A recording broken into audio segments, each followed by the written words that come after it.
mesmos. Gente, vamos começando, porque hoje tem coisa para caramba, né?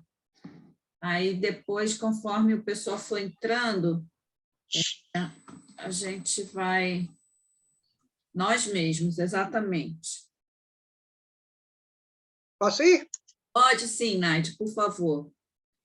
Nós mesmos, reunião pública de 12 de junho de 1959, questão número 930. Que é preciso trabalhar na conquista honesta do pão, todos sabemos. Obrigação para cada um, no edifício social, é problema pacífico. Não ignoramos, porém, que muitos companheiros do caminho permanecem à margem, esquecidos na carência, mergulhados na provação, chafurdados na delinquência, agoniados no desespero e penitentes na enfermidade. Quem são no mundo os chamados para lhes prestarem socorro em nome do Cristo? Dizes que são os administradores. Contudo, os administradores, via de regra, jazem inquietos, criando verbas e leis. Dizes que são os políticos. Entretanto, frequentemente, os políticos andam apreensivos na regimentação partidária, estudando interesses e decisões. Dizes que são os cientistas. Todavia, os cientistas quase sempre estão concentrados em suas pesquisas, multiplicando indagações e dúvidas infindáveis. Dizes que são os filósofos, mas os filósofos, na maioria das vezes, respiram encarcerados em suas doutrinas, alentando tribunas e discussões. Dizes que são os milionários. Todavia, os milionários comumente sofrem responsabilidades sem conta, fiscalizando posses e haveres. Dizes que são os comerciantes. Contudo, os comerciantes muitas vezes caminham absorvidos em suas transações, conjugando assuntos de compra e venda. Tão pejados de compromissos vivem na terra os governantes e os legisladores, os matemáticos e os intelectuais, os abastados e os negociantes, que serão todos eles categorizados sempre à conta de filantropos e heróis, benfeitores e apóstolos, toda vez que forem vistos nas faixas mais simples da caridade. Lembra-te de Jesus, quando passou entre os homens, cumprindo a lei de Deus. Em circunstância alguma, formulou exigências e apelos aos titulados da terra. Em todos os lugares e em todos os serviços, irmanavam-se ele e o povo, na execução da solidariedade em nome do amor divino. Assim, pois, se lembramos Jesus com fidelidade, quem deve alimentar os famintos e agasalhar os nus, sossegar os aflitos e consolar os que choram, instruir os ignorantes e apoiar os desfalecentes, antes de qualquer cristão desmemoriado ou inibido, somos sempre nós mesmos. E essa é uma grande verdade. E que a gente, quando diz que é fulano, que é ciclano, somos nós mesmos que temos esse compromisso. Somos nós mesmos que temos que compreender, lembrar do Cristo e ter a compaixão. E treinarmos, todos o treinar. E lançar isso como moda, já que não se tem outro jeito, lançar uma moda de ter compaixão. Olha que coisa linda, né? Vamos ter compaixão. Agora é a moda ter compaixão. Que aí ela vai e chega até o coração e se faz de verdade. Que Jesus nos abençoe. Vamos fazer a nossa prece inicial. Senhor Jesus, mestre amigo, mestre dos nossos corações, com alegria no coração e com gratidão, estamos iniciando a nossa querida reunião de quinta-feira. Gratidão por todo esse momento que vivemos em grupo, com alegria e com satisfação de aprendermos sempre mais.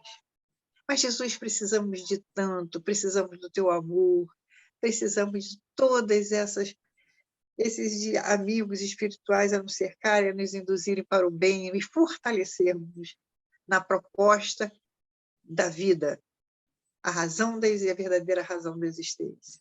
Portanto, Senhor, nesse momento, nessa noite de reunião, que é a nossa maior proposta, fica conosco. Abençoa-nos, Senhor. Fica nesse momento tão lindo e tão especial em nossas vidas. Com a graça de Deus, que assim seja. Obrigada, Naide. Boa noite. Boa noite. Boa noite. Boa noite. Tudo bem? Que Terezinha, saudade, não tinha visto Valesca semana passada, nem Sheila. saudade de Acho você também. que a Boa Gláucia noite. estava, né? Gláucia estava semana passada, mas a Sheila não estava, a Valesca. Eu não sei se a Ellen e a Gisele. Não estava, não, semana passada, tive uma reunião, infelizmente. Eu Coisa também boa ver essa trabalhei semana telinha passada. cheia. É verdade. Pronto. Minha internet tá ruim, viu? Talvez eu tenha que tirar o vídeo para não ficar travando, mas enquanto bom, estiver tá jóia. ouvindo, eu vou deixando. Pessoal, eu tinha logo no início feito uma proposta assim, da gente começar pela expiação e arrependimento, a 990. O nosso estudo hoje tem coisa para caramba, vai da 983 a 1002. Mas como aqui, nessa questão da expiação e do arrependimento, eu acho que a gente tem que partir um pouco desses conceitos para que a gente possa ir refletindo um pouco sobre isso. Eu até vou compartilhar aqui um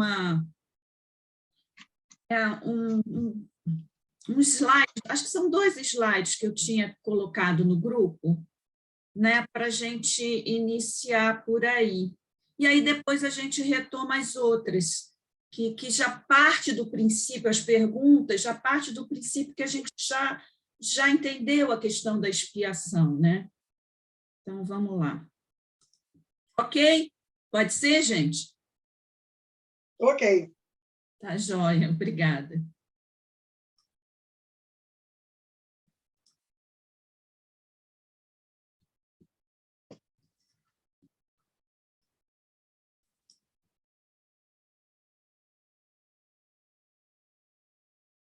Aqui, está todo mundo vendo? Ok? Eu gosto sempre de buscar aí no passado, na origem das palavras, né, o sentido que elas tinham, porque muitas vezes, ao longo do tempo, as coisas meio que se perdem um pouco, né? Ou são várias camadas, outros significados vão sendo colocados, outros entendimentos, e às vezes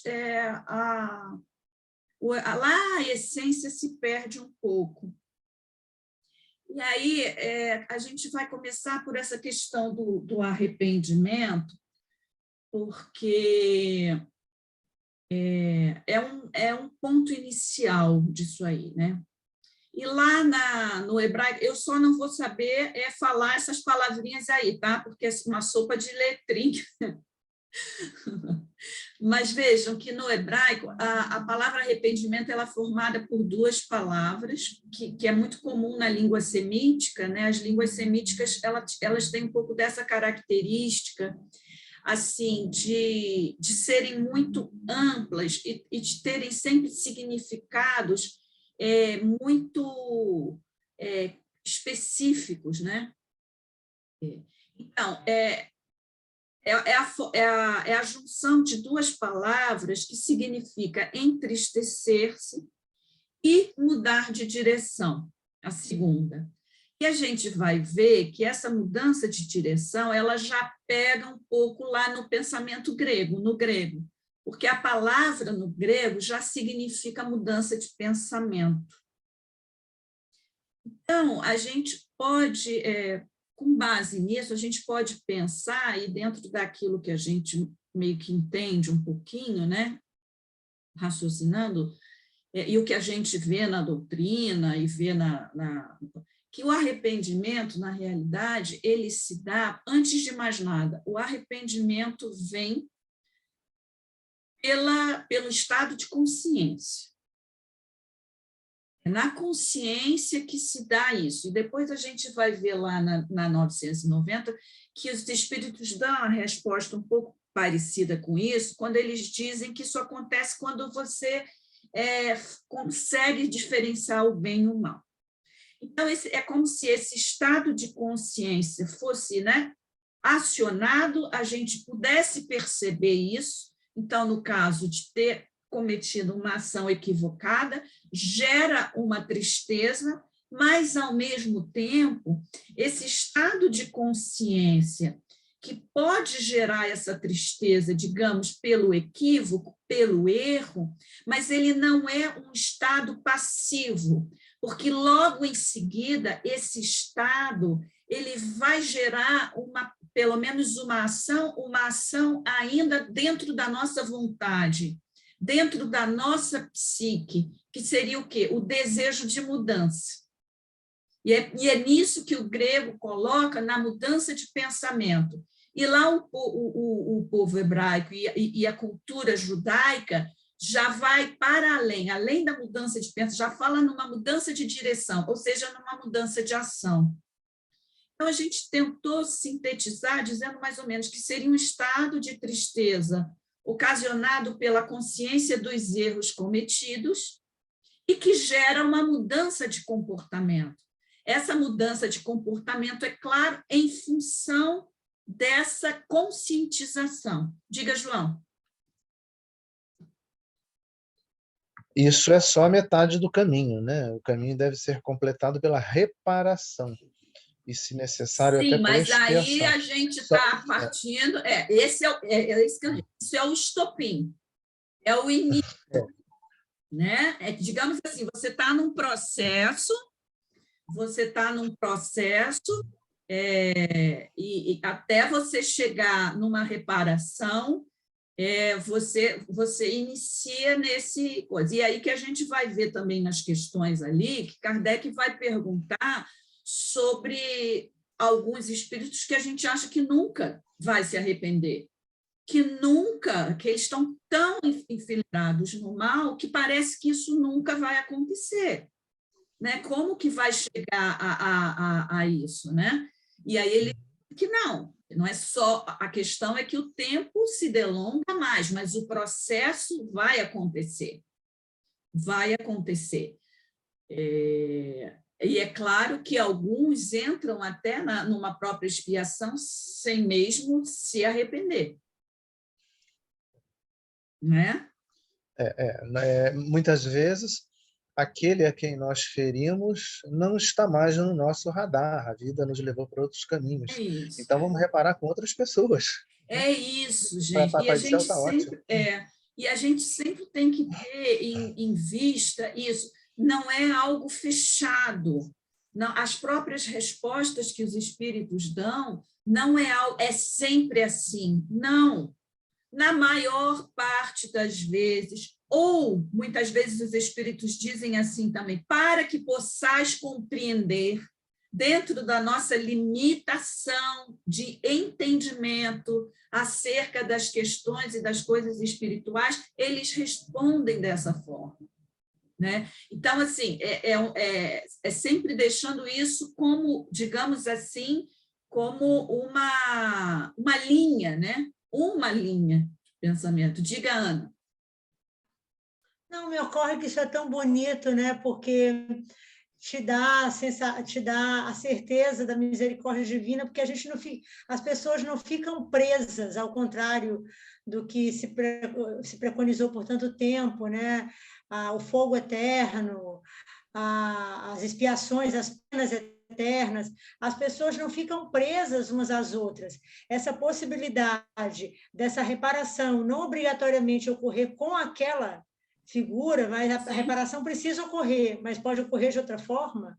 Sim. É uma possibilidade libertadora, porque quem disse que o outro não pode crescer? Quem disse que ele tem que ficar preso a mim, né? Ele pode simplesmente nem ter se sentido ofendido e ter seguido. Sim. Eu que fiquei, né? Isso, vocês falando isso, me lembra até, por exemplo, na própria justiça comum, em que muitas vezes a reparação se dá como? Em serviços para a comunidade. Você não vai, às vezes você não repara o dano ao outro, mas você repara mediante serviço comunitário, por exemplo. A gente já até segue alguma coisa nesse sentido, né?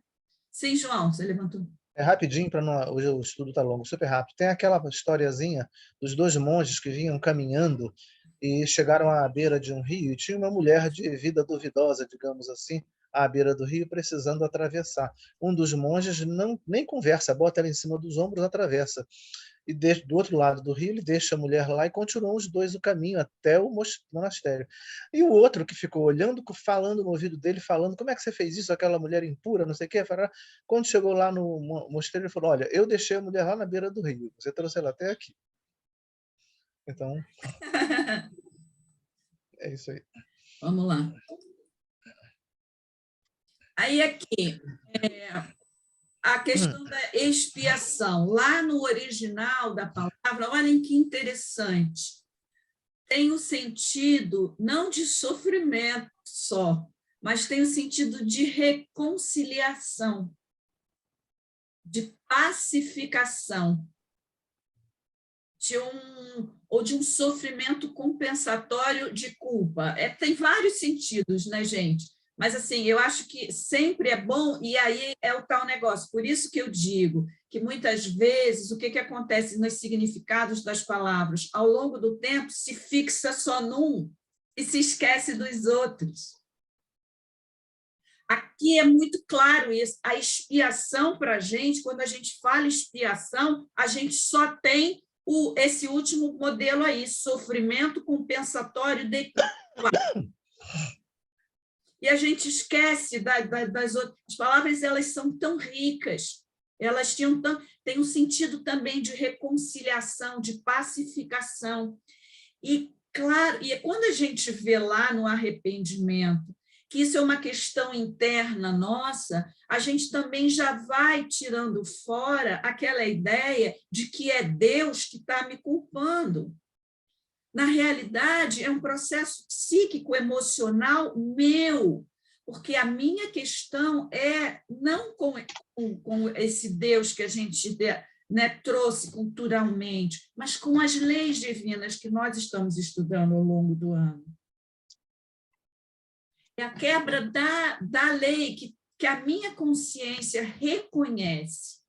E aqui, quando se fala em reconciliação, em pacificação, sem dúvida, com aqueles que nós ferimos, sem dúvida alguma, mas mais e antes de qualquer coisa, reconciliação e pacificação consigo mesmo e com a lei, com o todo, com a ordem, com a harmonia que rege o universo, que rege todas as coisas.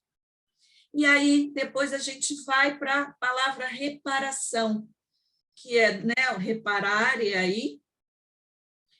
aí é né, de novo.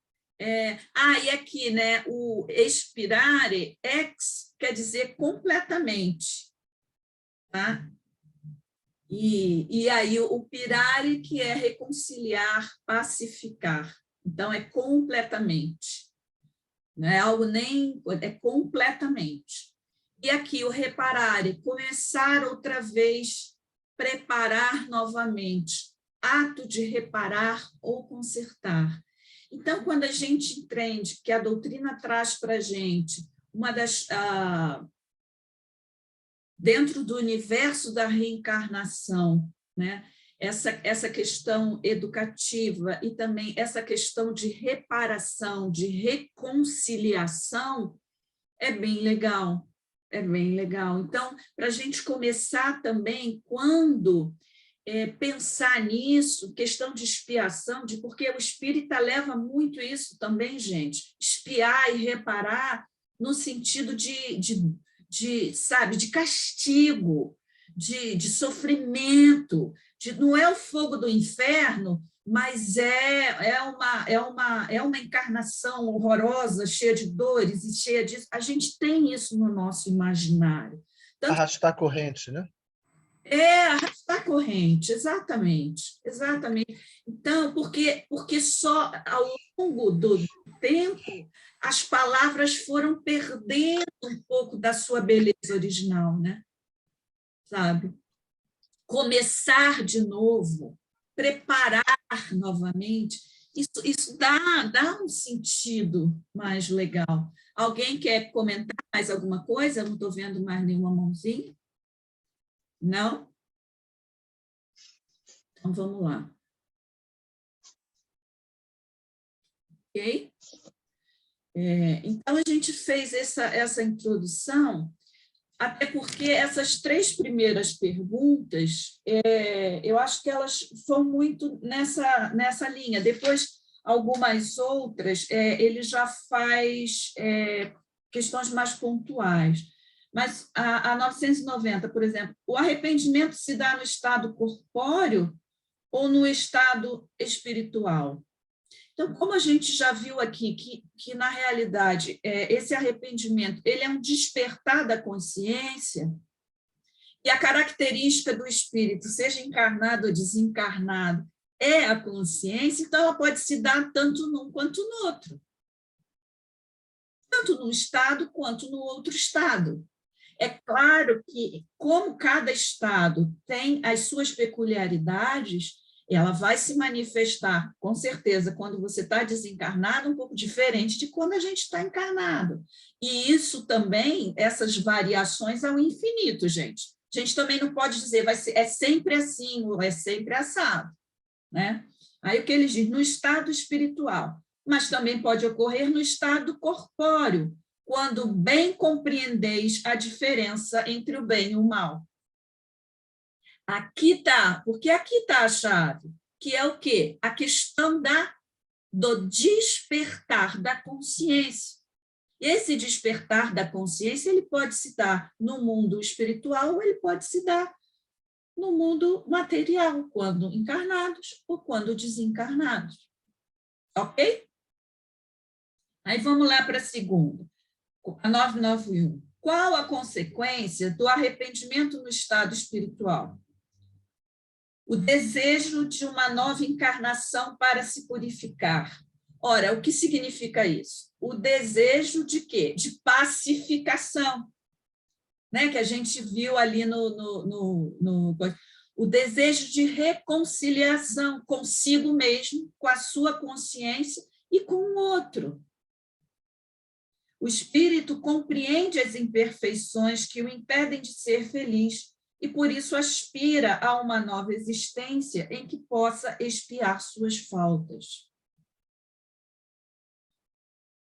E aí ele vai perguntar agora, quer dizer, agora ele vai perguntar qual a consequência do arrependimento no estado corpóreo. Avançar já na vida presente, se ainda houver tempo para reparar suas faltas. Quando a consciência o censura e lhe mostra uma imperfeição, o homem pode sempre melhorar-se. Então, o que é importante aqui nessas 3, a gente verificar que esse processo, ele se inicia, ele pode se iniciar a qualquer tempo, desde que a nossa consciência seja despertada para isso. Né? O desenvolvimento do senso moral, que é o que nos diferencia dos outros reinos, né? O princípio inteligente. Na humanidade, a gente tem esse desenvolvimento desse senso moral, da gente poder qualificar isso dentro do todo.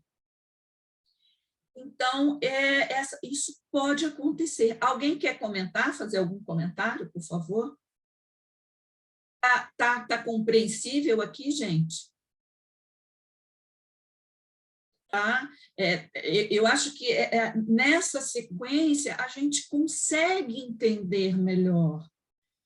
E sempre isso, né? Vejam que ele fala aqui, ó, o espírito compreende as imperfeições que o impedem de ser feliz. Ou seja, isso, essa renovação, esse desejo de quê? Mudança de pensamento. Está lá na origem da palavra arrependimento para os hebreus. E na mudança de ação, de direção do grego. opa, eu percebo que isso daqui não vem me levando para um lugar bacana, para um lugar legal. Opa, tenho que mudar. Tenho que mudar. E são sempre decisões pessoais, internas, né? Que aí desqualifica, tira da gente aquela ideia do Deus que nos está punindo. Que nos está punindo. Até na própria reparação também. Não necessariamente a reparação vai ser eu ter que sofrer exatamente aquilo que eu fiz lá com aquela pessoa, ou não, pode se dar de muitas outras formas. Bom, então vamos lá. Ok até aqui? Então, acho que daqui a gente pode ir seguindo para a 993. Naide, você pode ler para a gente, por favor? Ele tem essa questão agora de vida. Não há homens, não há 993. Não há homens que só têm o instinto do mal e são inacessíveis ao arrependimento. Já te disse que todo espírito tem que progredir incessantemente. Aquele que, nesta vida, só tem o instinto do mal, terá noutra o do bem. E é para isso que renasce muitas vezes, pois preciso é que todos progridam e atinjam a meta. A diferença é que está somente em que uns gastam mais tempo do que outros, porque assim o querem. Aquele que só tem o instinto do bem já se purificou, visto que talvez tenha tido o mal em anterior existência. Na verdade, é o seguinte: quem pensa que todas as frutas amadurecem ao mesmo tempo, como as cerejas, nada sabe sobre as uvas. Então, o despertar, o estalo, se dá em cada um de um tempo adequado a ele. Ele tem um tempo de despertar, ele tem um tempo de mudar o raciocínio. Uns levam mais tempo, outros levam menos. Outros são rápidos e outros levam uma eternidade. Mas vão sair, mas vão crescer. Essa é a lei do progresso. Mas os estalos são diferentemente em tempos diferentes. Ótimo, Naide, muito bom. Muito bom, querida. Você é sempre muito... Olha lá, quem botou Ana. Naide, adoro suas analogias, suas figuras de linguagem são de sabedoria. Obrigada. Muito bom, muito bom. Valesca, 994, por favor. Bem, também sou suspeita para falar de Naide, tá? Se prepara quando eu te encontrar pessoalmente. Se prepara, porque eu vou te abraçar e não vou largar. Tá? Tá bom. Eu quero esse abraço.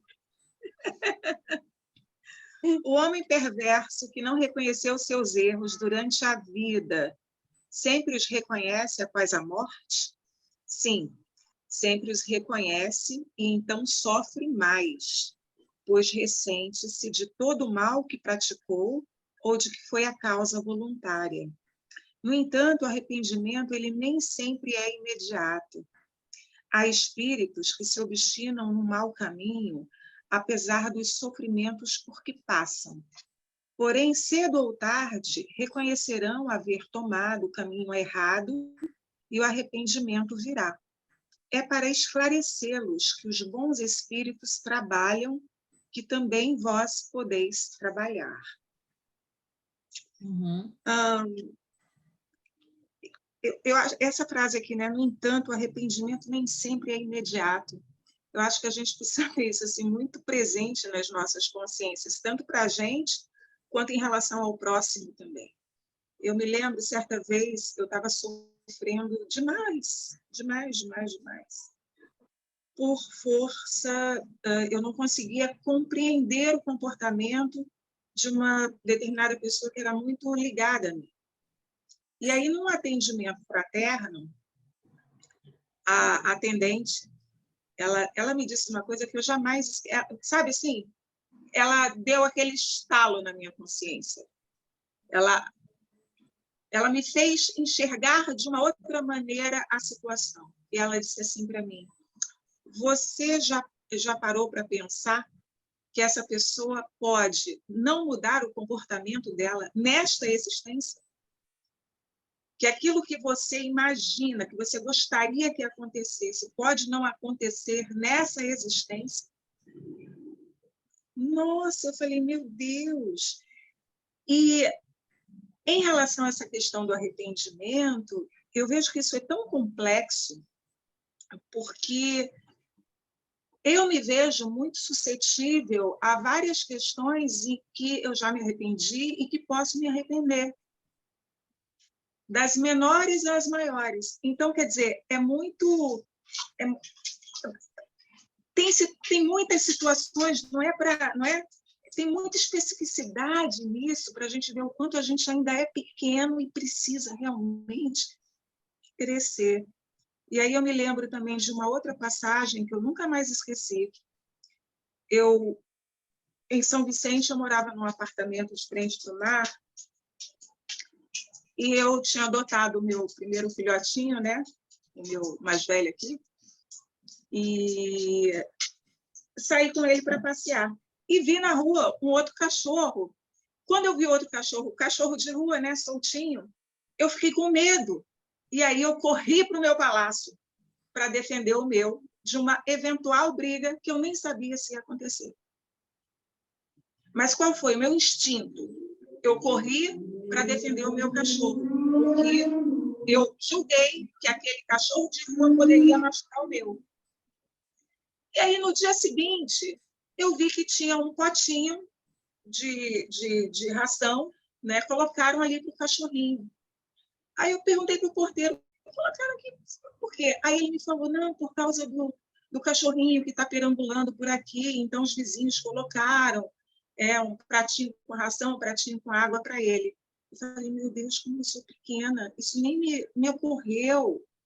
E aí depois, eu acho que 1 ou 2 semanas depois, eu vi uma frequentadora do centro espírita que eu frequentava da Semente de Luz, passeando com o cachorro na coleira. E ela adotou aquele cachorro de rua. Eu não tive essa grandeza. Eu fugi do cachorro. Aquilo me trouxe um mal-estar, um arrependimento tão grande. Eu falei, meu Deus, como eu ainda sou mesquinha, egoísta, e o quanto eu preciso ainda caminhar. Só você não, amor. João, 994, por favor. Tá legal, vamos lá. 995. 995. É. Tá bom. Haverá espíritos que, sem serem maus, se conservem indiferentes à sua sorte? Há espíritos que de coisa alguma útil se ocupam, estão na expectativa, mas nesse caso sofrem proporcionalmente. Devendo em tudo haver progresso, neles o progresso se manifesta pela dor. Pode Item fazer A A. também. Não desejam esses espíritos abreviar seus sofrimentos? Desejam-no, sem dúvida, mas falta-lhes energia bastante para quererem o que os pode aliviar. Quantos indivíduos se contam entre vós que preferem morrer de miséria a trabalhar, né? Então, isso depende da evolução moral de cada um, da bagagem moral que cada um tem acumulado ao longo de suas existências anteriores. Esses ainda estão num estágio de entorpecimento moral, né? E vão se deixando ficar, porque para mudar ele vai ter que se olhar, vai ter que se reconhecer como devedor. Dá um trabalho danado me reconhecer como devedor. Deixa eu quietinho aqui, que aí fica tudo bem, tudo certinho. Eu vou continuando aqui tocando minha vidinha. É isso, é assim que eu vejo. Ok. Algum outro comentário? Não? Vamos adiante. 996, Wagner, por favor. Sim. Uma vez que os espíritos veem o mal que resulta para eles de suas imperfeições, como se dá que haja os que agravam sua posição e prolongam seu estado de inferioridade, fazendo o mal como espíritos, desviando os homens do bom caminho. São aqueles cujo arrependimento é tardio, que agem assim. O espírito que se arrepende pode, em seguida, deixar-se arrastar de novo no caminho do mal por outros espíritos, ainda mais atrasados. Aí ele faz uma referência aqui à questão 971. Mas a gente não precisa...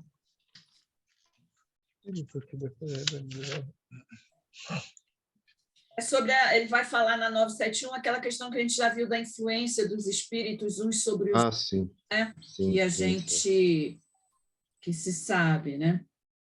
Aqui eu entendo que a consciência talvez não tenha se despertado totalmente, né? Ou o entendimento não tenha chegado a esse espírito ou a essa pessoa de forma plena. Sim, são os nuances, né? Diga, João. Eu fiquei com uma dúvida com essa questão.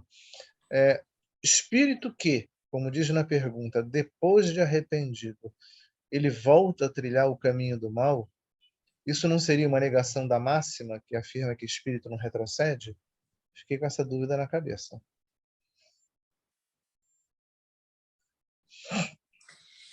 Aqui, eu não sei se seria o caso do retroceder ou o caso do livre-arbítrio. E aí, o que fala mais alto? Da liberdade de você... E assim, e muitas vezes também, aí você pode julgar também, ele agiu assim, nesse sentido de retroceder, né? Pelo livre-arbítrio, mas como que foi? Qual foi o tipo de envolvimento? Assim, é muito difícil da gente ser taxativo, né? Eu concordo que muitas vezes as respostas elas parecem extremamente taxativas, e aí você fica um pouco assim. Eu também me incomodei um pouco, me incomodo um pouco com essa resposta, João, mas e aí eu tento raciocinar em termos de todas as variáveis que possam estar acontecendo, entendeu? Até para dar um julgamento de dizer assim, será que ele retrocedeu ou não, né? O fato dele, porque isso Será que ele de fato evoluiu? Também, e assim, isso também não pode acontecer conosco no nosso dia a dia, algumas circunstâncias. Será que isso não acontece muitas vezes também, né? A gente está seguindo, achando que está fazendo alguma coisa e de repente diga Ana Terezinha Wagner. Eu falo. Eu ia falar no sentido que a Raquel colocou do Paulo, né? Que o bem que eu quero ainda não faço, o mal que eu não quero ainda faço. Eu acho que esse equilíbrio é um equilíbrio dinâmico, né? A gente ainda está num planeta de provas e expiações, não por acaso. Eu acho que a gente ainda dá um passinho à frente, 2 atrás, aí mais 3 à frente, aí volta mais um. É um equilíbrio sempre sujeito aí às nossas vicissitudes. Então, assim, a gente vai conquistando aos poucos um platô. Eu fiz, antes de fazer psicologia, eu fiz química. Tudo a ver. Tudo a ver. Eu fiz técnico. Eu fiz um curso técnico em química. E uma das coisas que me chamava muita atenção no curso técnico, no curso de química, era de ver que todos os elementos... a Raquel vai falar disso melhor que eu, mas era de ver que para todas as reações químicas, né, para que depois elas entrassem num platô e numa normalidade, primeiro tinha uma ebulição, uma certa bagunça, uma certa acomodação necessária, em que parecia que aquele resultado não ia sair. Você misturou o reagente tal com o XPTO e era para dar outro tal, e no primeiro momento, para quem estava começando a estudar, dizia assim, mas não vai acontecer mesmo isso. Porque quando você olhava aquilo acontecendo, olhava com a lupa, né? Olhava com o microscópio, olhava com os instrumentos, você dizia assim, nossa, que zona, que bagunça. Não vai acontecer essa linha, esse platô, essa fusão dos elementos nunca. E acontecia. Então, assim, eu acho que a gente tem a natureza mostra que o equilíbrio, o nosso corpo é dinâmico. né? As reações orgânicas não são preto ou branco, tem várias gradações entre o preto e o branco. E eu acho que acontece da mesma forma com a nossa evolução. A gente dá um passinho à frente, aí escorrega ali, aí volta a caminhar, até que a gente consiga consolidar o conhecimento e não mais escorregar. Mas até consolidar, a gente vai escorregar muitas vezes ainda, eu acho. Ótimo, Ana, ótimo, obrigada. Terezinha? Eu acho que é isso que a Ana falou mesmo, né? Porque a gente se arrependeu, mas se recaiu no erro novamente, é porque ainda não é conquista sólida, né? A gente ainda está naquele aprendizado. Eu aprendi, mas ainda erro até que um dia... Sim. Né?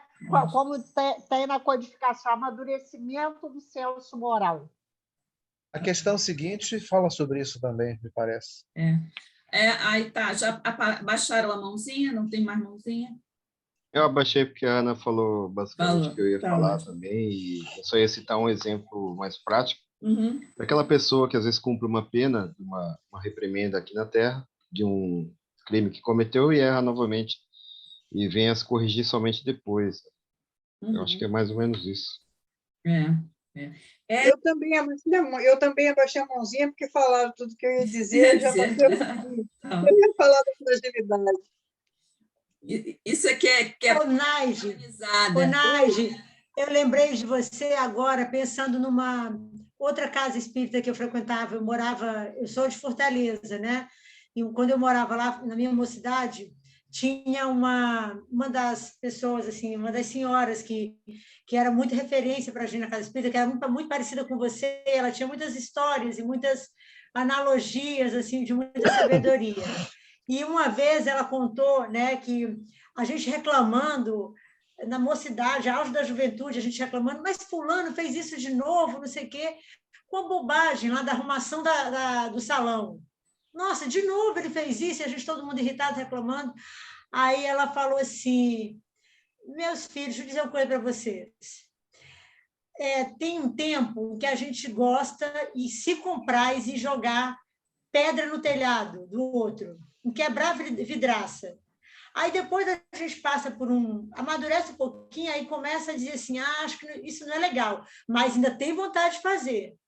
Aí de vez em quando joga.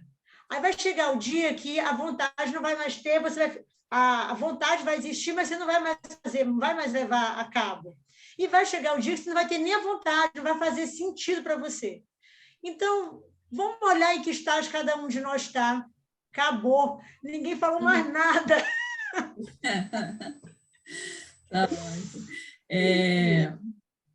Ellen, a 997? Claro. Vêm-se espíritos de notória inferioridade, acessíveis aos bons sentimentos e sensíveis às preces que por eles se fazem. Como se explica que outros espíritos, que deveramos supor mais esclarecidos, revelem um endurecimento e um cinismo dos quais coisa alguma consegue triunfar? A prece só tem efeito sobre o espírito que se arrepende. Com relação aos que, impelidos pelo orgulho, se revoltam contra Deus e persistem nos seus desvarios, chegando mesmo a exagerá-los, como fazem alguns desgraçados espíritos, a prece nada pode e nada poderá, senão no dia em que um clarão de arrependimento se produza neles. Quer que eu leia esse trechinho, Fátima?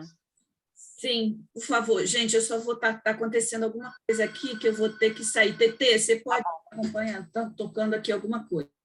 Sim, vai lá, Fátima. Não se deve perder de vista que o espírito não se transforma subitamente após a morte do corpo. Se viveu a vida condenável, é porque era imperfeito. Ora, a morte não o torna imediatamente perfeito. Pode, pois, persistir em seus erros, em suas falsas opiniões, em seus preconceitos, até que se haja esclarecido pelo estudo, pela reflexão e pelo sofrimento. entendi, né, Terezinha, que vem na verdade, tem que nascer isso como uma reflexão, como um arrependimento.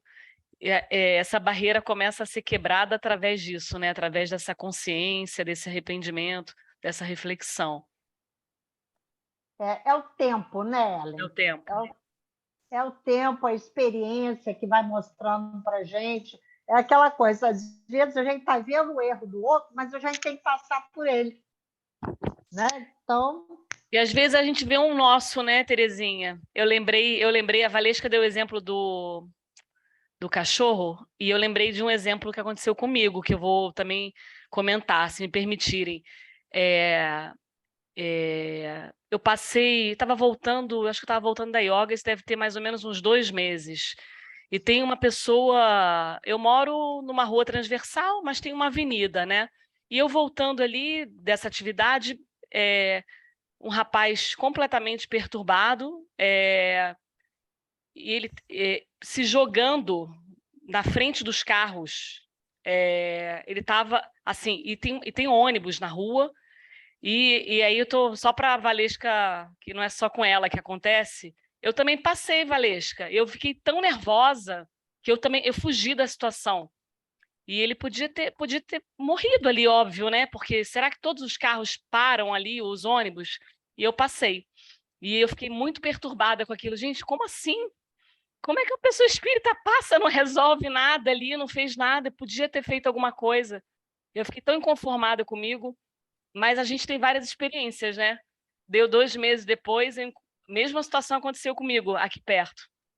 Em outra rua, mas ele estava na rua, ele estava jogado na rua, num cruzamento. E aí eu falei, não, Ellen, é a segunda vez que você vê essa cena. E aí eu fui para o meio, assim, sabe? Eu coloquei a mão para os carros pararem e fui ao encontro desse rapaz. Mas a gente tem, ainda bem, né, que a gente tem oportunidades ali, né? De repensar, de refletir. É só para me compadecer com você, Valesca. Eu entendo sua frustração, porque eu também senti o mesmo. Tá, Hélia, mas isso é fantástico, porque aqui diz, né? Como é que é? Do arrependimento, não, que ele fala que o estudo, a reflexão e pelo sofrimento. Você aconteceu o fato, pegou de surpresa, mas você pensou a respeito e aproveitou a oportunidade. É assim que a gente vai melhorando mesmo. E tem coisas que não estamos ainda preparados para fazer. Um exemplo que eu sempre gosto de dar, uma pessoa que eu sou fã, não sei quantos aqui conhecem, Dona Aparecida Conceição Ferreira, que era lá do Hospital do Pênfico, de Uberaba, preta, pobre, tinha pouca instrução, ela desencarnou em 2009, ela já idosa, ela era enfermeira no hospital e o diretor, a nova diretoria, pôs aqueles doentes do fogo selvagem na rua. Ela levou para a casa dela. E aí a família protestou, ela disse, olha, eles não têm para onde ir, vocês estão adultos, vocês vão se virar.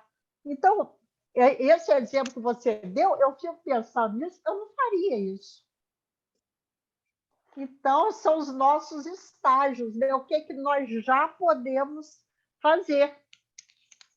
Nem tudo nós ainda fazemos, ainda não somos Francisco de Assis, né? Nem a Dona Cida. Vamos lá, Fátima, tudo certinho, Fátima? Oi? Tudo certo. Tudo certinho lá. Certinho, de vez em quando tem um. É agora 998, né? Isso. Fagner, você já leu ou não? Eu já li, mas se você quiser ler. Né? Não, então não, é porque eu estava em dúvida. Acho que Wagner já leu. Sheila, por favor, 998. 998. A expiação se cumpre no estado corporal ou no estado espiritual? A expiação se cumpre durante a existência corporal mediante as provas a que o espírito se acha submetido, e na vida espiritual pelos sofrimentos morais inerentes ao estado de inferioridade do espírito. Essa questão é difícil até de comentar, né? Porque ela é muito sintética e ela é muito clara né? Às vezes a gente tem um pouco, lamenta demais as coisas, uma vez uma pessoa estava muito doente e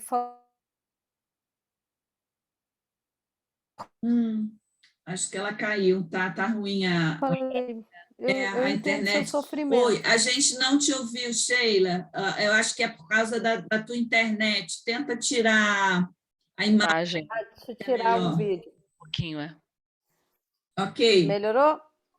Sim, sim. Então, eu não sei até onde vocês ouviram, mas eu estava Não. falando de uma pessoa que estava Sim, adoentada e falou para mim, eu não entendo por que Deus fez isso comigo, por que eu? E aí eu perguntei para ela, por que não você? Né? Porque todos nós estamos sujeitos a ficar doentes, ou não estar bem, ou ter uma depressão, ou ter qualquer outra coisa. E assim, o que essa estado do corpo vem ensinar para nós, né, enquanto espíritos ou nessa vida? Então, a questão é muito clara, né, de como que isso se dá, né, tanto no estado, na vida corpórea, como no estado espiritual. Acho que tem mais o que falar dela, não. Tá joia. Diga, João. Sem som, sem som. Você está sem som. Agora sim. Sim. Poderíamos sintetizar com Mateus, né? Eles o lançarão na fornalha ardente, onde haverá choro e ranger de dentes, 13:42. E depois no 5:26. Em verdade te digo que de maneira nenhuma sairás dali enquanto não pagares o último ceitil. Então, não tem jeito. Temos que saldar os nossos débitos e enquanto isso não acontecer, a gente não vai para frente. Nada fica sem reparação, nada fica sem reparação. É isso. Uhum. Ok. Ana, a 999? Pois não. O arrependimento sincero durante a vida basta para pagar as faltas e fazer encontrar graça diante de Deus? Resposta. O arrependimento ajuda o progresso do espírito, mas o passado deve ser expiado. Leio a... Sim, por favor. Sim, pode ler. Se de acordo com isso, um criminoso dissesse que uma vez que deve, em todo estado de causa, expiar seu passado, não tem necessidade de arrependimento, em que resultaria isso para ele? Se ele se endurece no pensamento do mal, sua expiação será mais longa e mais penosa. Quanto mais a gente tiver se comprazer no mal, mais distante a gente está desse arrependimento e, consequentemente, da expiação, né? Esse caminho aí que você traçou no começo, né, que mostrou para a gente também da expiação, do arrependimento, da expiação, né, da reparação, vai estar mais distante se a pessoa ainda se compraz, porque ela nem percebeu ainda a necessidade. Na pergunta anterior, né, foi dito que a prece só vai fazer sentido, só vai tocá-lo na hora que ele estiver sintonizado para recebê-la. A gente vê isso nos livros do André Luiz, né? Nas missões que vão às regiões mais densas, mais difíceis, e que eles sequer são percebidos. Sim. Porque a sintonia, a psicosfera é tão diferente, a sintonia é tão outra, que eles não são nem percebidos. Uhum. Então, passam despercebidos. Como passa muita coisa despercebida, eu fico pensando em quantas mil intuições eu poderia ter acesso por dia se eu tivesse sintonizada da maneira correta.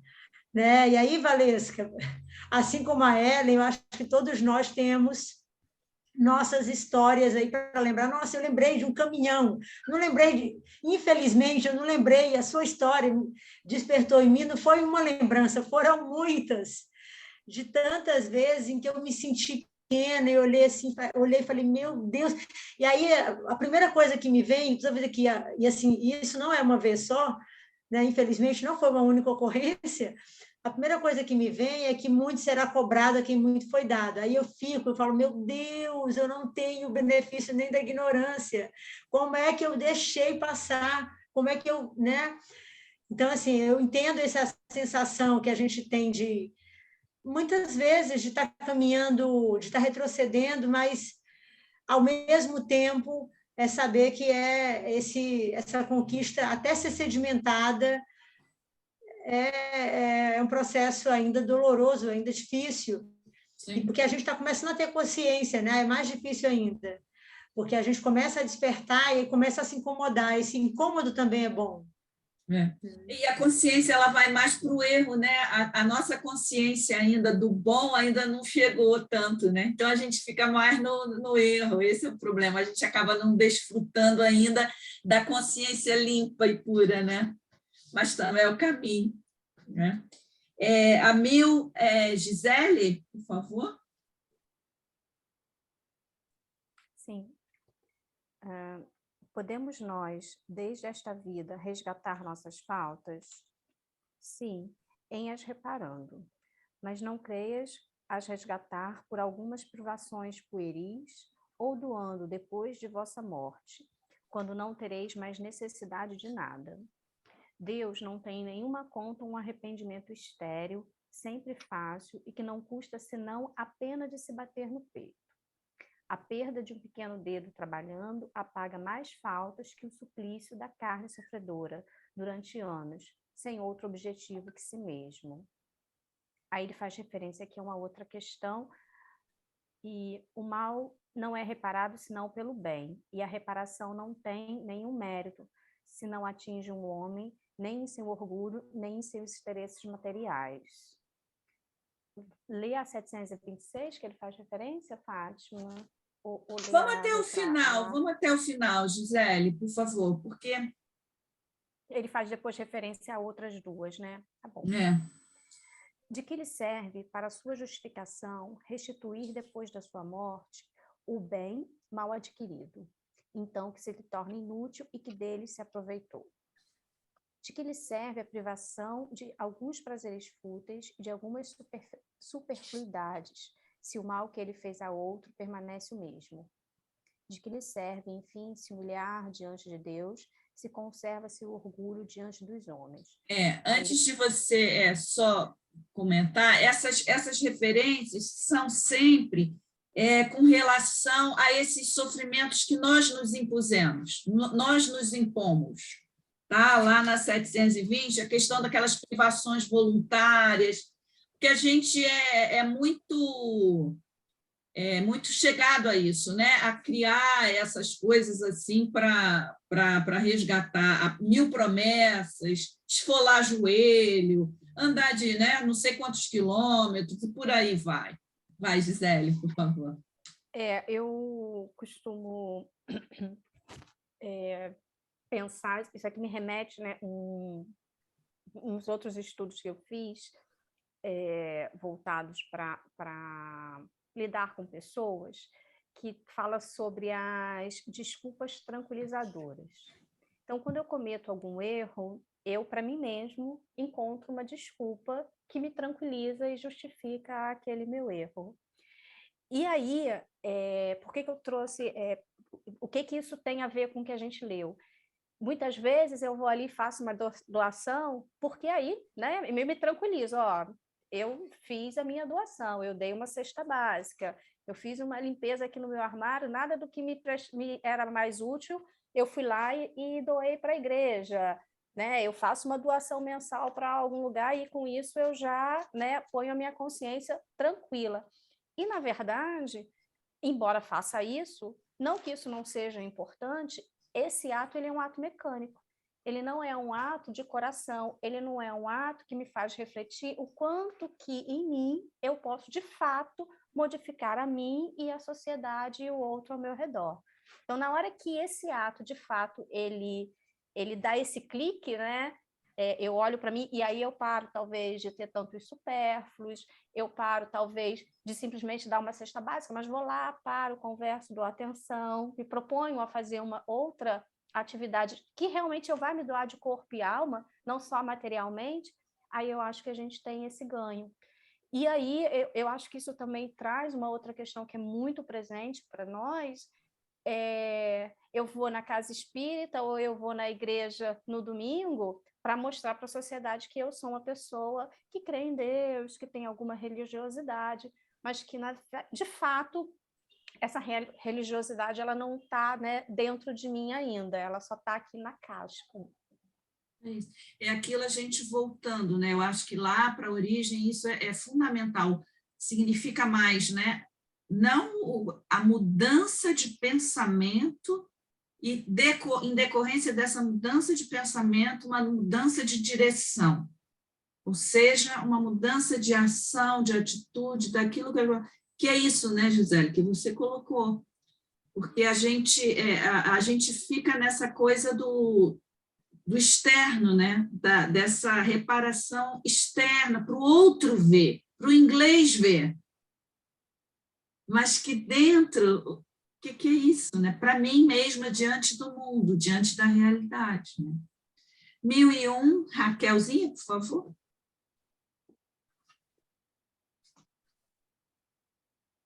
Nenhum mérito haverá em assegurarmos, para depois de nossa morte, emprego útil aos bens que possuímos? Nenhum mérito não é o termo. Isso sempre é melhor do que nada. A desgraça, porém, é que aquele que só depois de morto dá, e quase sempre mais egoísta do que generoso, que quer ter o fruto do bem sem o trabalho de praticá-lo. Duplo proveito tira aquele que, em vida, se priva de alguma coisa, o mérito do sacrifício e o prazer de ver felizes os que lhe devem a felicidade. Lá, porém, está o egoísmo a dizer-lhe: o que dás, tirais aos teus gozos. E como o egoísmo fala mais alto do que o desinteresse e a caridade, o homem guarda o que possui, pretextando suas necessidades pessoais e as exigências de sua posição. Lastimai aquele que desconhece o prazer de dar. Acha-se verdadeiramente privado de um dos mais puros e suaves gozos, submetendo-o à prova da riqueza, tão escorregadia e perigosa para o seu futuro, houve Deus por bem conceder-lhe, como compensação, a aventura da generosidade de que já neste mundo pode gozar. Aí a 14 vai falar da prova da riqueza, né? Diga, Raquel.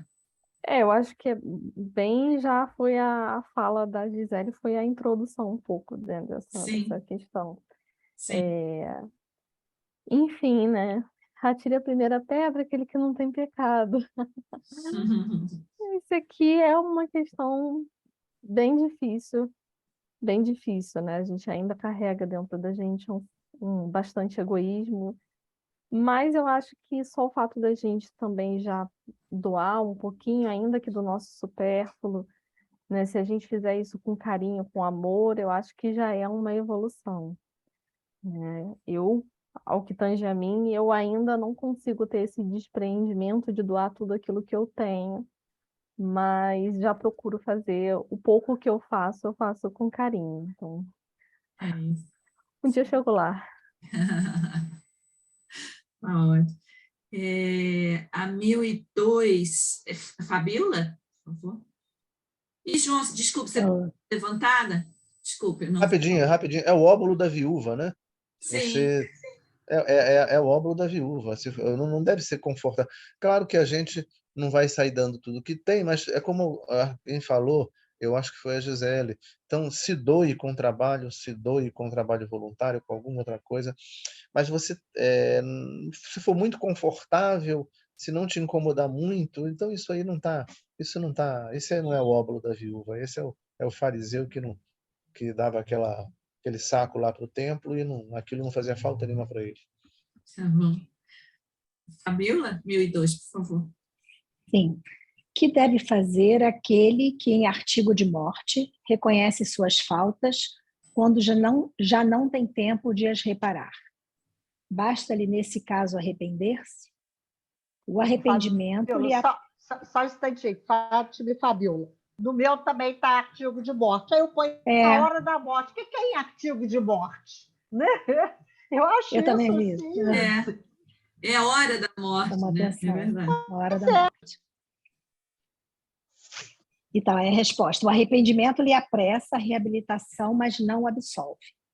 Diante dele não se desdobra o futuro, que jamais se lhe tranca? Tem que estar bem claro, né? Que eu estou dizendo, o arrependimento ele vai sempre ajudar, lógico, né? Qualquer coisa boa sempre vai trazer algum benefício, mas ele vai ter que reparar em algum momento. Isso daí não tem saída, né? Em algum momento a gente vai ter que mostrar que a gente está conseguindo compreender melhor a situação e está dando um passo para frente e evoluindo. Então, isso vem através do arrependimento. Tá ótimo. Bom, então, agora a gente vai voltar lá, como eu tinha pedido para inverter, né? A gente vai voltar, então, para a questão das penas temporais, que são as situações, as vicissitudes que acontecem, né? Na nossa vida e relativas a isso, as provas ou as expiações. Porque a gente quis primeiro tratar do que seria isso, né? Desse processo, desse movimento. Depois, então, a gente vê isso aqui, como que se dá aqui. Então, a 983. Vamos começar a rodar de novo? Pode ser você, Naide? Pode. Não experimenta sofrimentos materiais o espírito que expia suas faltas em nova existência? Será, então, exato dizer-se que, depois da morte, só há para a alma sofrimentos morais? É bem verdade, quando a alma está reencarnada, as tribulações da vida são-lhe um sofrimento, mas só o corpo sofre materialmente. Falando de alguém que morreu, costumais dizer que deixou de sofrer. Nem sempre isso exprime a realidade, não é mesmo, né? Como espírito, está isento de dores físicas, porém, tais sejam as faltas que tenha cometido, pode estar sujeito a dores morais mais agudas e pode vir a ser ainda mais desgraçado em nova existência. O mal rico terá que pedir esmola e se verá a braços com todas as privações oriundas da miséria. O orgulhoso, com todas as humilhações, o que busca de sua autoridade trata com desprezo e dureza os seus subordinados, se verá forçado a obedecer a um superior mais ríspido do que ele foi. Todas as penas e tribulações da vida são expiação das faltas de outra existência, quando não a consequência das da vida atual. Logo que daqui houver saído, compreendê-los-é. O homem que se considera feliz na terra, porque pode satisfazer as suas paixões, é o que menos esforços emprega para se melhorar. Muitas vezes começa a sua expiação já nessa mesma vida de efêmera felicidade, mas certamente expiará noutra existência tão material quanto aquela. Eu queria fazer um comentário um pouco diferente disso aí, da seguinte forma. Essas pessoas que estão nessas situações todas de sofrimento e que o cara está ali na sarjeta, aí vem outro de foi um mal rico na outra vida e tal. E a gente fica numa situação de perguntar o seguinte, mas se ele está passando por aquela experiência de infeliz, porque ele hoje está morando na rua, está numa miséria total, a gente não pode ajudar porque ele está passando por um karma. Isso, na verdade, a gente vê que tudo que acontece é um resultado, de vidas transatas, né? Então, qual é o nosso papel? Né? O que a gente pode... vamos deixar ele ali porque ele está sofrendo, ele está passando por aquela situação porque ele viveu e tudo. Mas não, e Deus nos dá a oportunidade, né, através de Jesus e dos seus ensinamentos, que na dor dele, que tenha certeza que são de resultado de vidas equivocadas, uma oportunidade de ser ajudado naquele processo, tudo que ele tem de rever o seu erro. Essa é a proposta de quem assiste e se compadece do quadro em que ele está passando. O mal rico passando numa mistura triste, o outro infeliz, passando em uma situação deplorável, e vai por aí afora. E a gente tem que se perceber que eles estão nesse processo, mas que a gente também pode aliviar a dor deles. É a famosa lei de cooperação, né? Tudo no universo é cooperação, né? Não é porque Exato. assim, mas cabe a mim, talvez, de alguma forma, poder aliviar. Isso cabe a cada um de nós. Não vamos tirar a responsabilidade dele, a responsabilização dele, mas, sim, a gente pode, por que não, aliviá-lo? E nem sempre 100%, mas um pouco que pudermos. Diga, João. Nós tivemos agora um caso dramático lá no hospital, no Mafreguini. Esteve internada lá por 3 meses Dona Elisete, que tinha um câncer no sangue chamado mieloma múltiplo, que foi devastador. Ela não conseguia nem andar, ela estava retida ao leito por causa de... O tumor invadiu a coluna, ela não conseguia mais andar. Eu sempre brincava com ela, chamava ela de Divina, porque ela parecia Elisete Cardoso.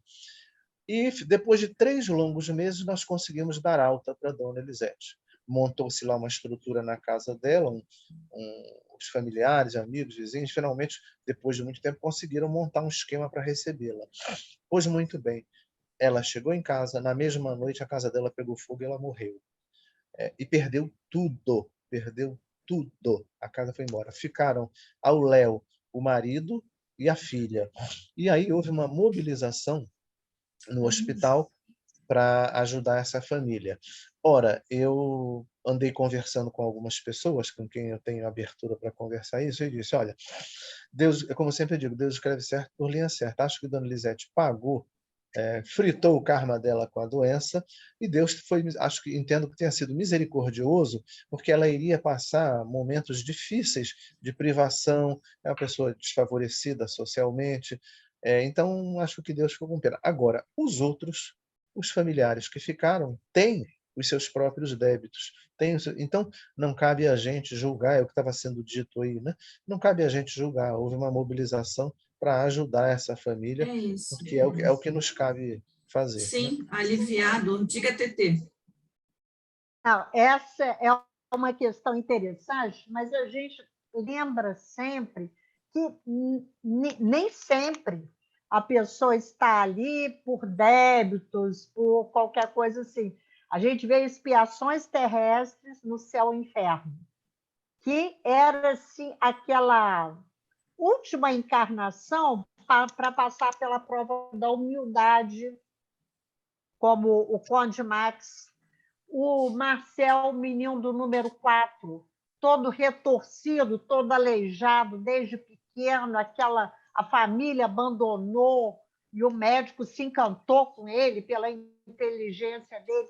Ele disse que ele estava ali para dar o exemplo, que a sua experiência serviço de exemplo. Então, a gente nunca sabe por que a pessoa está naquela situação, né? Então, como disse a Naide e o João, cabe nos ajudar, né? Porque quem somos nós? Não, esse está pagando, esse é o grande devedor. Às vezes não. Às vezes já se quitou com a lei, só pediu aquela prova ali para se elevar mais um pouco, ou veio para levantar os que estão perto, né? Então, são muitas situações, né, Fátima, que você sempre fala, né? Gente, eu gosto de dizer, o espectro é como a luz, né? São vários tons e coisa. Sim, Wagner. E às vezes aquela pessoa cruza o nosso caminho, mas o devedor é nós. Também. Pois é, para levantar outros, exatamente. Você pode fazer a 984, então, Wagner, por favor? Sim. As vicissitudes da vida são sempre a punição de faltas atuais? Não, já o dissemos.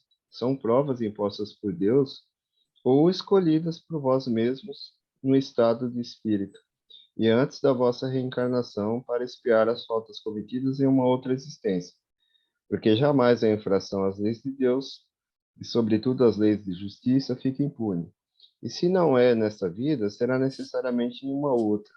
E por isso aquele que é justo aos vossos olhos frequentemente está marcado pelo seu passado. Ele faz menção aqui a 393. Complementando exatamente o que nós estávamos dizendo, né? Pode ser apenas um complemento, né, para reparar alguma coisa que falta ainda. E aí a misericórdia, acho que tem que se fazer presente, né, para cada um. Uhum. Quando ele vai falar da 393, é da questão aí do esquecimento do passado, né? Que ainda bem. Mas, gente, vocês já pararam para pensar? Com o esquecimento do passado, a gente já levanta tanta lebre do que foi, do que não foi, o fulano, o ciclano, o beltrano. Vocês imaginam se todo mundo lembrasse de... Ia ser o caos, cara. Eu comentava isso com a Ângela. Porque muitas vezes a gente olha não assim, ia ter misericórdia. O espírita, então, muito espiritualizado, né? Olha assim, aquilo deve ter sido boa, a bisca não foi, não sei o quê. Imagina se a gente lembrasse. Ninguém ia lidar com ninguém. Com a forma que a gente tem de sair julgando os atos, os erros, que a gente só vê os erros mesmo, isso é uma coisa assim, gente, que... Meu Deus, é uma luta para mim isso, sabe? Porque é um condicionamento tão grande, né? Da gente não ver isso. Aí eu parei para pensar, eu falei, gente, ia ser um caos mesmo. Não ia dar certo, não. Fátima. Certo. A vingança ia imperar, né?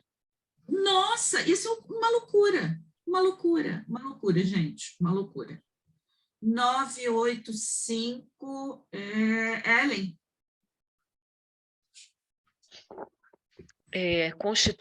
Constitui recompensa a reencarnação da alma em um mundo menos grosseiro? É a consequência de sua depuração, porquanto, à medida que se vão depurando, os espíritos passam a encarnar em mundos cada vez mais perfeitos, até que se tenham despojado totalmente da matéria e lavado de todas as impurezas para eternamente gozarem da felicidade dos espíritos puros no seio de Deus. Leia esse trechinho, Fátima? Sim, por favor. Nos mundos onde a existência é menos material do que neste, menos grosseiras são as necessidades e menos agudos os sofrimentos físicos. Lá os homens desconhecem as paixões mais que nos mundos inferiores os fazem inimigos uns dos outros. Nenhum motivo tendo de ódio ou de ciúme vivem em paz, porque praticam a lei de justiça, amor e caridade. Não conhecem os aborrecimentos e cuidados que nascem da inveja, do orgulho e do egoísmo, causas do tormento da nossa existência terrestre. Deu até uma invejinha desse mundo assim, né? Lendo a gente até fica, né? Você vê meu estado espiritual. Aí, nessas referências aqui, a gente vai ver lá na primeira parte a encarnação nos diferentes mundos, né? Aquilo, a gente já viu exatamente que o nível de sofrimento material ele é proporcional exatamente a isso, a evolução do mundo em que a gente está, né? Porque aqui, muitas vezes, a gente acha que assim tudo é só dessas culpas, dessa expiação, desses karmas, mas a gente esquece também que como o nosso mundo ainda é um mundo, digamos, primitivo mesmo, né? Em que essas ações químicas aí ainda são muito brutais, tudo é muito, né? Tudo é muito brutal ainda na própria natureza. Então, faz parte, nós vamos aprendendo, e a nossa inteligência também vai se desenvolvendo com isso, de forma até que, em função dessas dificuldades todas, a gente vá descobrindo formas de amenizar, de trazer mais suavidade, mais conforto, mais alegria. O nosso problema ainda é que a gente faz isso tudo, mas só para mim. A gente esquece que tudo aquilo que a gente queira fazer, quando eu falo em termos de natureza mesmo, é para o outro também. é para o conjunto, né? A gente não tem essa visão ainda, mas estamos caminhando. Diga, Nath. Tá sem som, amor. Eu gosto muito de viver nesse planeta de provas e expiações, porque ele é muito desafiador. E eu, como venho do magistério, eu não gostava de arrumar casa, de quebrar ali e montar lá. Eu gostava de arrumar gente. Eu sempre gostei de construir gente. E isso me dá uma alegria tão grande de renovar as pessoas. E eu envelheci assim. E, por incrível que pareça, envelheci. Eu gosto disso aqui, sabia? Ser desafiado, né? Eu adoro ser. E eu falei, caramba, quando a gente for lá para a regeneração, não vai ter muita graça, porque já está tudo muito certinho e a gente não vai ter essa oportunidade. E, Fátima, e a segunda? Eu queria pedir a você, no finalzinho da reunião, se eu podia dar uma palavrinha com todos vocês. Claro que sim, claro que sim. Vamos até a 986, Valesca, por favor.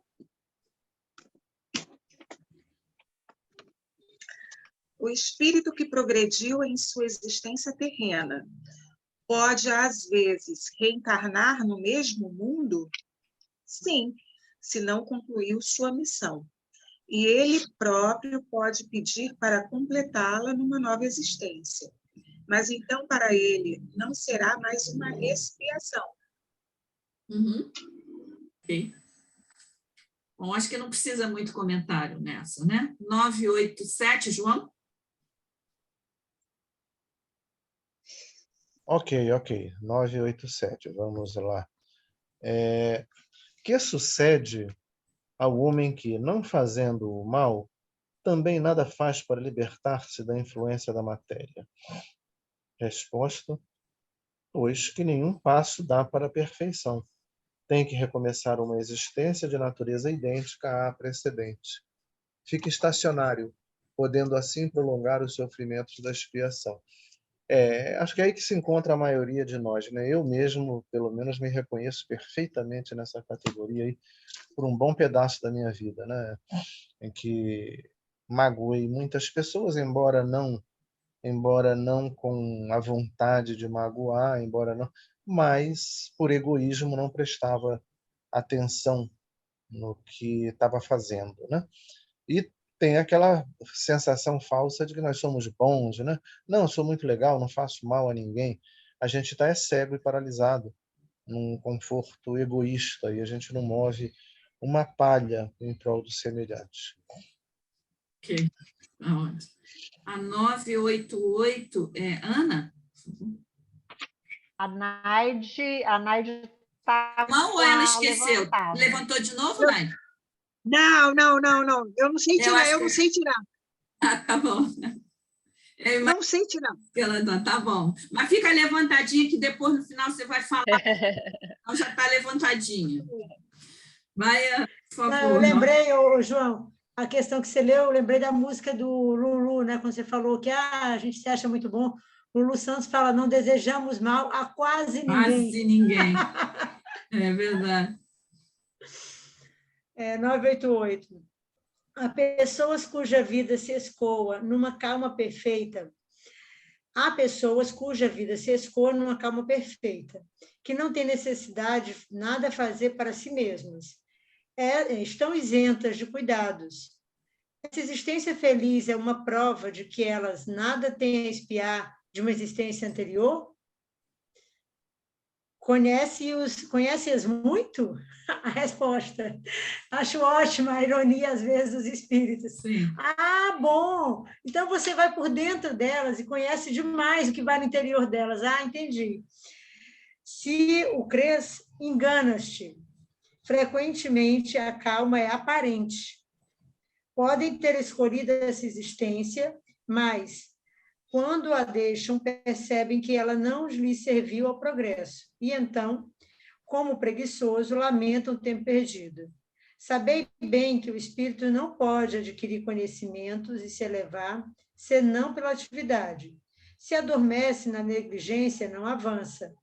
Ele é semelhante àquilo que tem necessidade, segundo vossos usos, de trabalhar e que vai passear ou deitar, e isso na intenção de nada fazer. Sabei bem também que cada um terá que prestar contas da inutilidade voluntária de sua existência. Essa inutilidade é sempre fatal à felicidade futura.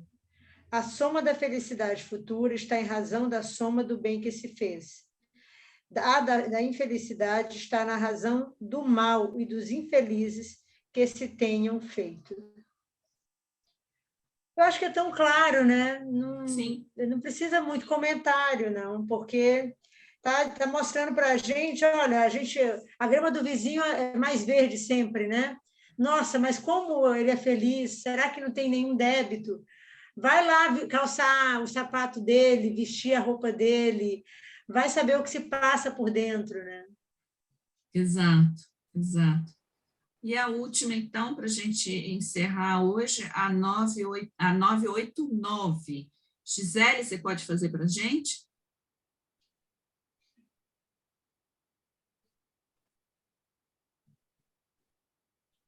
Posso sim.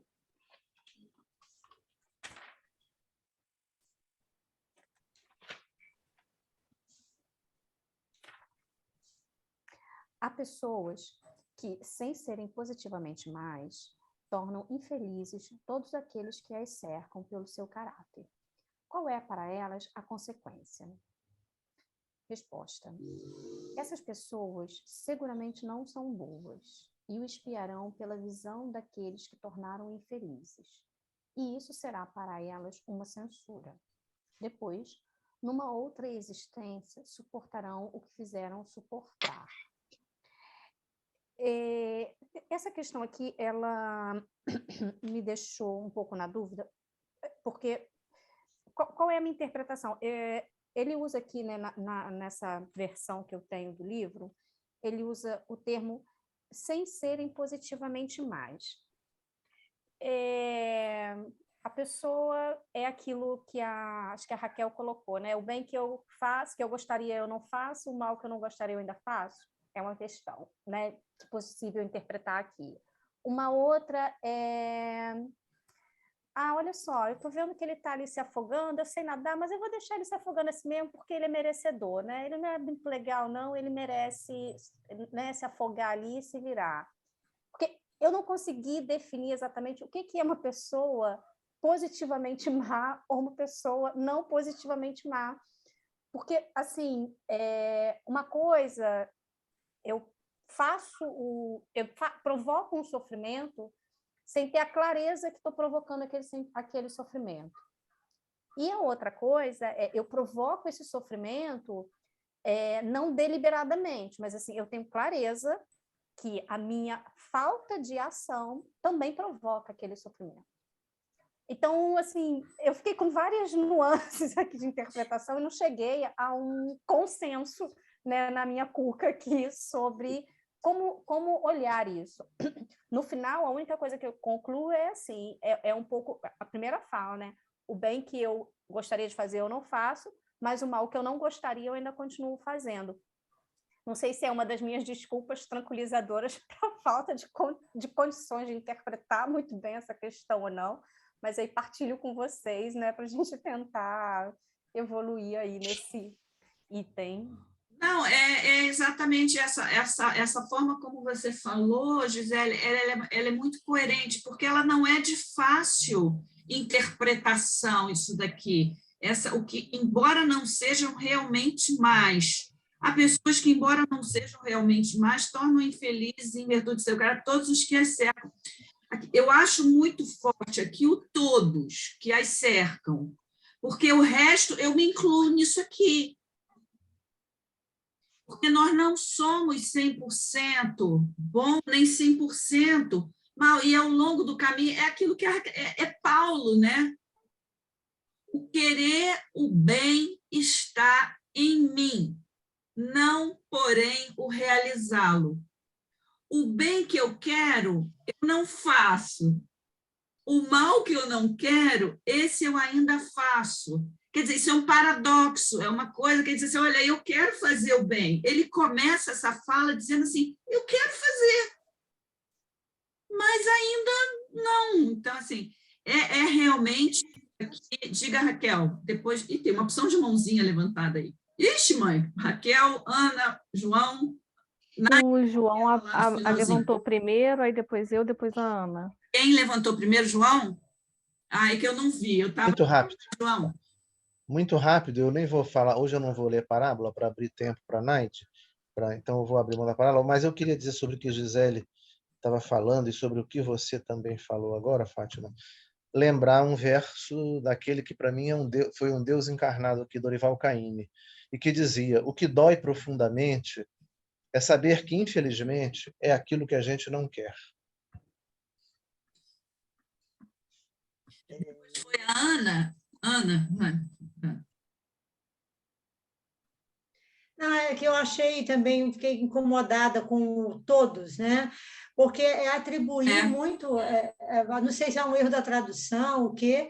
Acredito que os espíritos não atribuiriam a ninguém essa responsabilidade, porque a capacidade de ser, seria até contraditório, porque a capacidade de sermos felizes não pode depender do outro.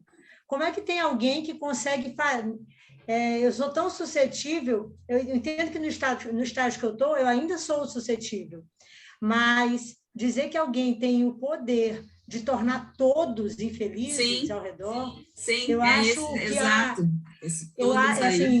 É contrário, né, ao que está no restante da obra, e assim, como psicóloga também não me cai bem a ideia de que que alguém tem esse poder, porque, né, na psicologia a gente sempre fala do poder que a gente dá ao outro, o outro tem o poder que a gente dá a ele.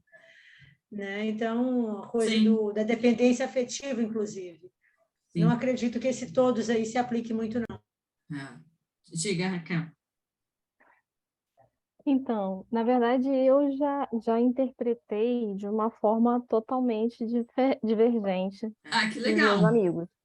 Assim, eu conheço, na minha família, inclusive, pessoas que eu sei que não são mais, mas que elas têm essa capacidade de fazer com que as pessoas que convivem ao redor dela sejam infelizes, assim, de fazer o mal para uma família inteira, assim, de pessoas que são muito difíceis, né, que são extremamente tiranas, que são não necessariamente violentas, mas violentas com palavras, com atos, e que conseguem transformar o meio em que vivem num caos, né? E que eu sei que elas não são de tudo mais, elas não fazem isso para ferir o outro. O comportamento desajustado delas causa isso. Então, foi a interpretação que eu fiz, né? Que essas pessoas elas ainda não têm consciência do mal que estão fazendo, né?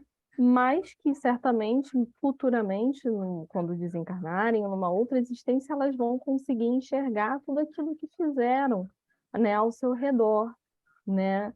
Então, foi a interpretação que eu fiz, né? Um exemplo, assim, né, por exemplo, homens que são extremamente violentos e que causam, né, uma violência ali para toda aquela família, né? Eu já tive pessoa conhecida que depois que o pai da família faleceu é que a família teve paz, né? Então, né, como é que funciona isso? Sim, né? sim. Era uma pessoa que tinha uma capacidade mesmo de fazer todos ao seu redor infelizes, né? Então, foi a interpretação que eu fiz, né? Porque não somos todos maus, né? Jesus já falou, né? Nós somos muito mais frágeis do que maus, né?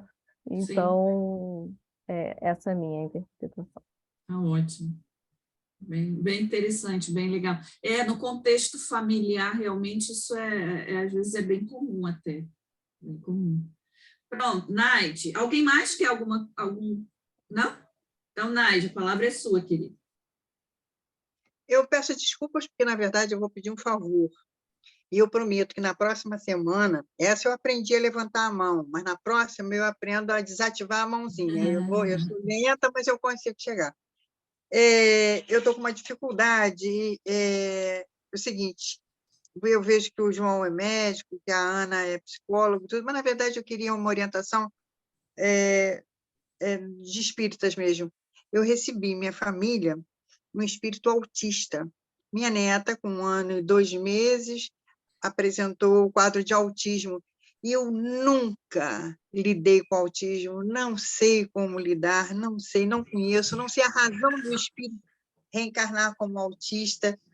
Eu estou com uma dificuldade tão grande de lidar. Aliás, desde julho eu venho numa luta muito grande. A minha filha desempregou em Minas, passou mal, veio embora, perdeu o emprego, o marido, ela e mais 3 filhos, com a minha netinha me dando um bisneto e eu com uma neta de 1 ano e 2 meses autista. Então, eu estou assim, meio no embalo que eu gosto.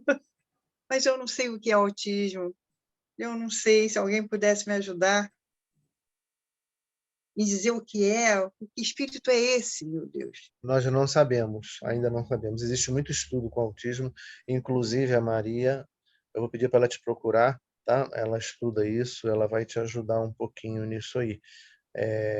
Existe um espectro autista que engloba, o guarda-chuva é muito grande, engloba muita coisa, engloba graus diferentes, apresentações diferentes, tá?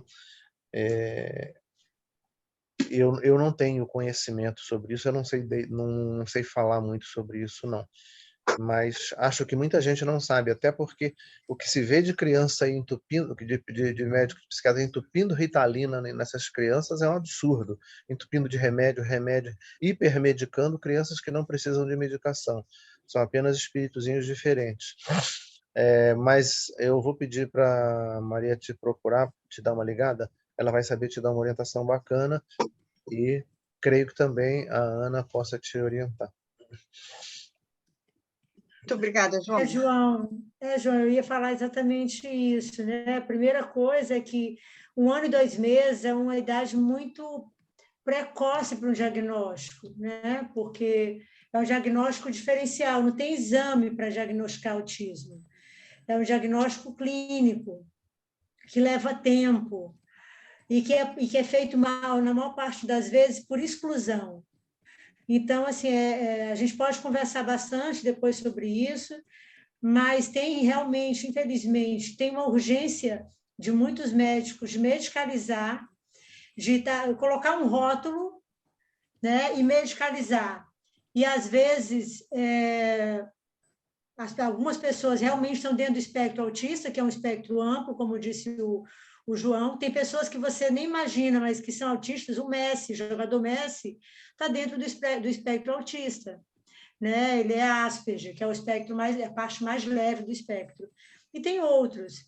Então, assim, a gente pode conversar bastante depois, conte comigo, mas, assim, a primeira coisa é assentar o coração, que, na maior parte das vezes, quando se confirma o autismo, são seres de uma doçura, se confirmar, né?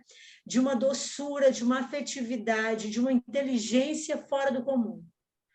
Então, assim, tem ali uma dificuldade, sim, de relacionamento, de interação social, mas tem uma afetividade profunda.